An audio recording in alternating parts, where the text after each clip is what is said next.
ఓం గంగణపతే నమ ఐం సరస్వత్యై నమ శివాయ గురువేర్మ జయ గురు దత్తాత్రేయ నమ యా దేవి సర్వభూతేషు మాతృరూపేణ సంస్థితః నమస్తస్యై నమస్తస్యై నమస్తస్యై నమో నమః శ్రీమాత్రే నమో నమః క్లీం మహాకాళికాయ నమః. యూట్యూబ్ ప్రేక్షకులందరికీ కూడా నమస్కారం అండి. నేను పాలపర్తి గురునాథ శర్మ, జ్యోతిషం వాస్తు సిద్ధాంతిని. మీకంతా కూడా గోచారిత్య గ్రహాల యొక్క స్థితిగతి కలయిక వీక్షణ అంతా కూడా గోచార ఫలితాలంతా కూడా మాస ఫలితాలుగా చెప్పడం జరుగుతుంది. ఆగస్టు నెల మాస ఫలితాల్లో భాగంగా ప్రధానంగా చూసుకుంటే శనీశ్వరుడు మీనరాశిలో సంచారం చేస్తున్నారు. మిథున రాశిలో అంతా కూడా శుక్ర బృహస్పతి సంచారం జరుగుతుంది. ఈ యొక్క కర్కాటక రాశిలో అంతా కూడా సూర్య బుధుడితోటి బుధాదిత్య యోగంలో సంచారం చేస్తున్నారు. 17వ తారీఖు రోజున ప్రధానంగా సూర్య భగవానుడు అంతా కూడా కేతు కలియుకతోటి సింహరాశులు సంచారం చేస్తున్నారు. ప్రధానంగా చూసుకుంటే చంద్రమంగళ యోగంలో అంతా కూడా అంగారకుడు సంచారం చేస్తూ ఉంది. ప్రధానంగా కన్యారాశిలో అంతా కూడా సంచారం చేస్తున్నారు. కావున చంద్రమంగళ యోగంలో అంతా కూడా కన్యారాశిలో అంగారకుడు చంద్రుడు కలియుకతో ఉంది. మరియు ఇక్కడ చంద్రమంగళ యోగం బిగిపోయిన తర్వాత ప్రధానంగా చూసుకుంటే చంద్రుడు అంతా కూడా ఈ యొక్క తులారాశిలో ప్రవేశం చేయడం జరుగుతుంది. ప్రధానంగా చూసుకుంటే ఈ యొక్క గ్రహస్థితి అంతా కూడా ఈ రకంగా ఉంది. కుంభరాశిలో అంతా కూడా రాహు సంచారం, కేతు అంతా కూడా సింహరాశిలో సంచారం చేస్తుంది. సింహరాశిలో అంతా కూడా 17వ తారీఖు రోజున ఈ యొక్క సూర్య భగవానుడు అంతా కూడా సూర్య సంక్రమణం చేస్తున్నారు. ప్రధానంగా మనం ఈ రోజున తెలుసుకునేది ఏంటంటే శనీశ్వరుడు యొక్క వీక్షణ వివిధ రాశుల మీద పడుతుంది. సప్తమ వీక్షణ త్రిపాద దృష్టితోటి మరియు ఈ యొక్క దశమ దృష్టితోటి ధనుసు రాశి మీద చూస్తున్నారు. కావున ఈ యొక్క సమసప్తక వీక్షణ అంతా కూడా కన్యారాశి మీద పడతా ఉంది. ప్రధానంగా అంగారకుడు మరియు శనీశ్వరుడు అంతా కూడా పరస్పర వీక్షణ జరుగుతుంది. మరియు ఇక్కడ చూసుకుంటే రాహు కేతు అంతా కూడా ప్రధానంగా సమసప్త వీక్షణ ఉంటుంది. సూర్య భగవానుడు వీక్షణ అంతా కూడా కుంభరాశి మీద పడుతూ ఉండడం మరియు వివిధ రాశుల వాళ్ళకి గోచారిత్య మిశ్రమ ఫలితాలంతా కూడా ఈ రకంగా ఉంది. శుభ ఫలితాలంతా కూడా అష్టైశ్వర్య యోగం వచ్చే రాశులన్నీ కూడా ఈ రకంగా ఉన్నాయి. ప్రధానంగా మిశ్రమైన ఫలితాలు కానీ అధమ ఫలితాలుగానే ఉన్న రాశులంతా కూడా ఎటువంటి పరిష్కారాలు ఆచరించుకోవాలి. ఆకస్మిక ధనలాభం ధనయోగం సిద్ధించాలంటే, విపరీత రాజయోగం సిద్ధించాలంటే, వ్యాపారంలో లాభాలు గడించాలంటే ఎటువంటి పరిష్కారాలు చేసుకోవాలో తెలుసుకుందాం.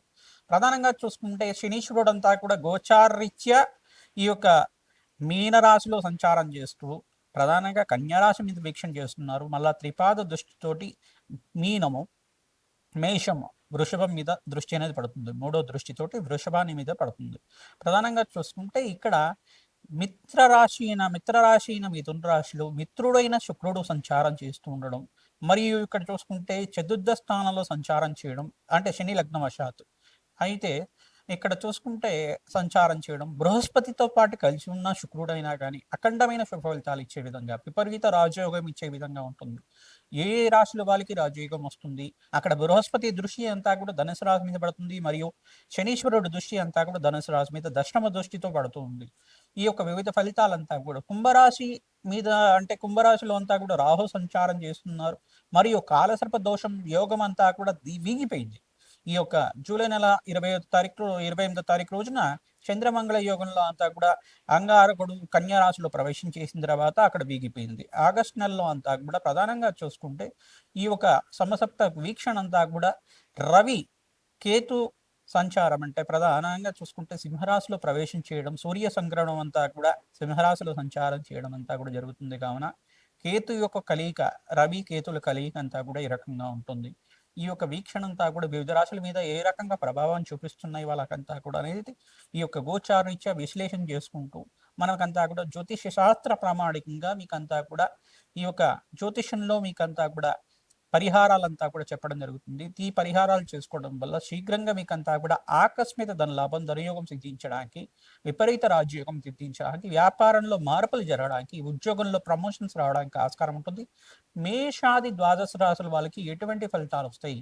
ఆగస్టు నెల మాస ఫలితాల్లో ఈ యొక్క రవి సంక్రమణం నుంచి మంచిగా ఈ యొక్క వివిధ గ్రహాల యొక్క వీక్షణ దృష్టి కలియిక అంతా కూడా సూర్యుడు, బృహస్పతి, శనీశ్వరుడు యొక్క వీక్షణ అంతా కూడా వివిధ రాశుల మీద పడుతున్నాయి. కావున ఈ యొక్క కలియిక అంతా కూడా ఈ రకంగా ఉంటుంది.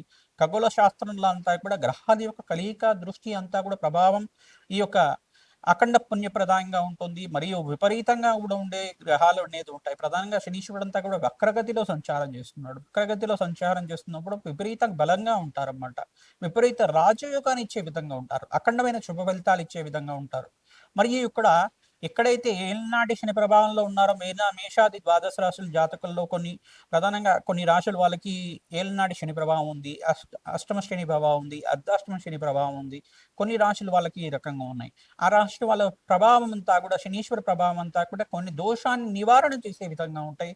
కొన్ని దోషానికంతా కూడా స్వల్ప దోషం ఇచ్చే విధంగా, మధ్యస్థ దోషం ఇచ్చే విధంగా ఉంటాయి. కావున ఏ రాశి వాళ్ళకి ఎటువంటి పరిహారాలు ఆచరించాలి, శీఘ్ర శుభప్రదంగా ఐశ్వర్యప్రదంగా ఉండే విధంగా, ఆనందమైన జీవితం జీవించే విధంగా ఎటువంటి పరిష్కారాలు ఆచరిస్తే కనుక శీఘ్ర శుభ ఫలితాలు, అష్టైశ్వర్యోగం సిద్ధించడానికి, మరియు శ్రావణ మాసంలో ఎటువంటి పరిహారాలు ఆచరించాలి, భాద్రపద మాసంలో అంతా కూడా ఎటువంటి పరిహారాలు ఆచరించాలి, ఈ యొక్క ఫలితాలంతా కూడా చేసుకోవడం వల్ల, పరిష్కారాలు చేసుకోవడం వల్ల అఖండ పుణ్యప్రదాయంగా అష్టైశ్వర్యోగం సిద్ధించడానికి, వరలక్ష్మి అనుగ్రహం లభించడానికి ఎటువంటి పరిహారం చేసుకోవాలో తెలుసుకుందాం. ప్రధానంగా చూసుకుంటే ఈ యొక్క గోచార చక్రం అనేది ప్రధానంగా చూసుకుంటే మానవాళి మీద ప్రధానంగా గోచార చక్రం అనేది ఈ యొక్క గ్రహాల యొక్క స్థితిగతి కలయిక వాళ్ళ సంచారం మేరకు మాత్రమే చెప్పడం జరుగుతుంది. జన్మ జాతకమే ప్రధానమైన జాతకంగా ఉంటుంది, అందరూ కూడా తెలుసుకోవాలి. మీ జన్మజాతకమే జనించిన సమయానికి జన్మజాతకం అంతా కూడా ఏ సమయానికి అంతా కూడా ఏ గ్రహస్థితి ఉందో అదే శాశ్వత జాతకంగా ఉంటుంది. ఈ గోచార చక్రం అంతా కూడా ఈ దోషానికి ఈ పరిహారం చేసుకుంటే ఈ రకంగా ఉంటుంది. ఈ రకంగా ఉంటే గనక ఈ గ్రహ ప్రభావం ఈ రకంగా ఉంది, సూచనప్రాయంగా మీకు పరిష్కారం చెప్పడం వల్ల తాత్కాలికమైన దోషం అంతా కూడా ఆచరించుకోవడం వల్ల శీఘ్ర శుభప్రదంగా ఉంటుంది. మీకు ధనయోగం సిద్ధిస్తుంది, అష్టైశ్వర్యోగం సిద్ధించడానికి యోగకరంగా ఉంటుంది. మనం దేవతలకంతా కూడా పూజ చేయమని చెప్తున్నాం, అభిషేకాలు చేయమని చెప్తున్నాం, గోమాత సేవ చేయడం, పంచగావ స్వరూపంగా కామధేను స్వరూపంగా ఉన్న గోమాతకి అర్చించడం వల్ల, గోమాతకంతా కూడా ప్రదక్షిణాలు చేయడం వల్ల, గోమాత సేవ చేయడం వల్ల అఖండ కుబేరు యోగం సిద్ధించడానికి, అఖండమైన వరలక్ష్మీదేవి అనుగ్రహం లభించడానికి, అష్టైశ్వర్యోగం సిద్ధించడానికి, అఖండమైన సుఖజీవితం జీవించడానికి ఆస్కారం ఉంటుంది, వంశాభివృద్ధి కలగడానికి ఆస్కారం ఉంటుంది. కావున మేము చెప్పే పరిష్కారం అంతా కూడా మీరు ఆచరించండి. వీడియో అంతా కూడా చూడండి, మీరు పరిష్కారం అంతా కూడా ఆచరించండి. మీ జన్మజాతకంలో పరిహారం అంతా కూడా ఆచరించడానికి, మీ జన్మజాతకం అంతా కూడా విశ్లేషణ చేయించుకోవడానికి జ్యోతిష్య పండితులతోటి మీరంతా కూడా అపాయింట్మెంట్ తీసుకొని మీరంతా కూడా ఈ యొక్క పరిహారాలు చేయించుకోవడం వల్ల అఖండ శుభప్రదంగా ఉంటుంది, అష్టైశ్వర్య యోగం సిద్ధిస్తుంది. లక్ష్మీ కుబేర హోమ శాంతి కార్యక్రమాలు చేసుకోవాలంటే కనుక సంప్రదించండి. మీ యొక్క గోత్రనామాలతో అంతా కూడా లక్ష్మీ కుబేర హోమ శాంతి కార్యక్రమాలంతా కూడా శ్రావణ మాసంలో ఆచరిస్తూ ఉంటాం. గణపతి హోమాన్ని అంతా కూడా ఆచరిస్తూ ఉంటాం. భాద్రపద మాసంలో అంతా కూడా వస్తుంది. 27వ తారీఖు రోజున అంతా కూడా భాద్రపద మాస చవితి అంతా కూడా ప్రధానంగా చూసుకుంటే వినాయక చవితి అంతా కూడా ప్రారంభమవుతుంది. ప్రధానంగా మహాగణపతి ఆరాధన చేసుకోవడం వల్ల అఖండమైన శుభప్రదంగా ఉంటుంది. ఆగస్టు నెల మాస ఫలితాలంతా కూడా విశ్లేషణ చేస్తున్నా కావున వీడియో అంతా కూడా చూడండి, పరిష్కారాలు ఆచరించండి. తద్వారా మీకు అంతా కూడా జగన్మాత అనుగ్రహం అంతా కూడా శీఘ్రంగా లభిస్తుంది. కుంభరాశి జాతకులకి ఆగస్టు నెల మాస ఫలితాలతో భాగంగా వివిధ గ్రహాల యొక్క దృష్టి కలయిక అంతా కూడా జరుగుతుంది.